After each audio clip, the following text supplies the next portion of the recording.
గురువుగారు, గంగా నదిని సజీవ చైతన్య స్రవంతి అని అభివర్ణించడంలోని ఆంతర్యం ఏమిటి? గంగా నది అనేటువంటిది నిజంగా చెప్పాలి అంటే నిజంగా నిత్య సజీవ చైతన్య స్రవంతి. గంగా అమ్మవారు ఈనాటికి కూడా మనం వెళ్తే మనల్ని ఎవరు వచ్చారు, ఆ నదిలో ఎవరు స్నానం చేస్తున్నారని గ్రహిస్తారు.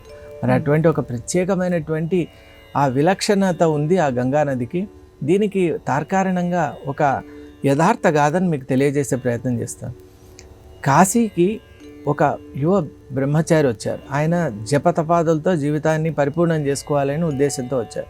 కానీ కాశీలో అతనికి ఏకాగ్రత కుదరటం లేదు. ఎందుకు, భక్తులు యాత్రికులు చాలామంది ఉంటారు కాబట్టి పెద్దల సూచన మేరకు గంగను దాటి అవతలి వైపు వెళ్ళిపోయాడు.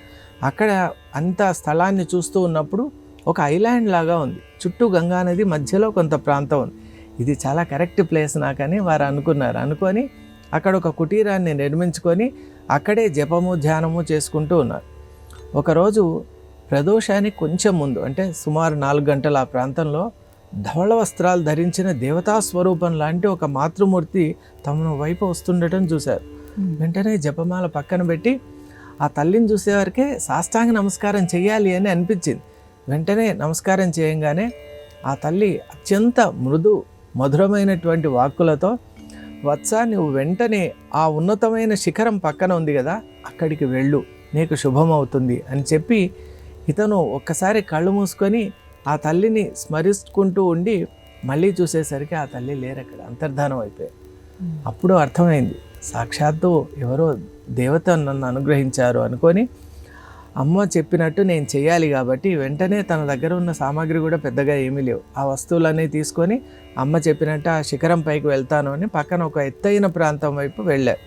వెళ్ళి మరుసటి రోజు ఉదయం లేచి చూడగానే అసలు తను ఉన్నటువంటి ప్రాంతం లేనే లేదు.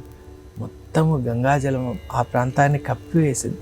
అంటే ఆ ఉద్ధృతమైన ప్రవాహం రాబోతోంది. అక్కడ ఆ బ్రహ్మచారి ఆ ప్రవాహంలో కొట్టుకొని పోకుండా గంగా నది తన యొక్క స్త్రీ స్వరూపంగా ఆ బ్రహ్మచారికి దర్శనమిచ్చి అనుగ్రహించారు. అలాంటి ఇతివృత్తాలు నిజంగా చెప్పాలి అంటే కోకొల్లలుగా ఉన్నాయమ్మా. ఈనాటికి కూడా గంగా మాత మనల్ని అందరినీ అనుగ్రహిస్తారు. నిజంగా యోగ్యులైన వారిని వారితో సంభాషణ కూడా చేస్తారు.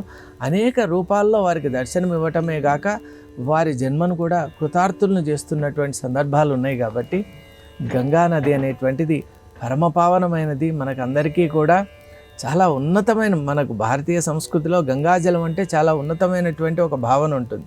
అందువల్ల మనకు భగవద్గీత కించిదతీత గంగాజల లవ కణికాపీత అని ఆదిశంకర భగవత్పాదులు కూడా చెప్పారు ఈ విషయాన్ని.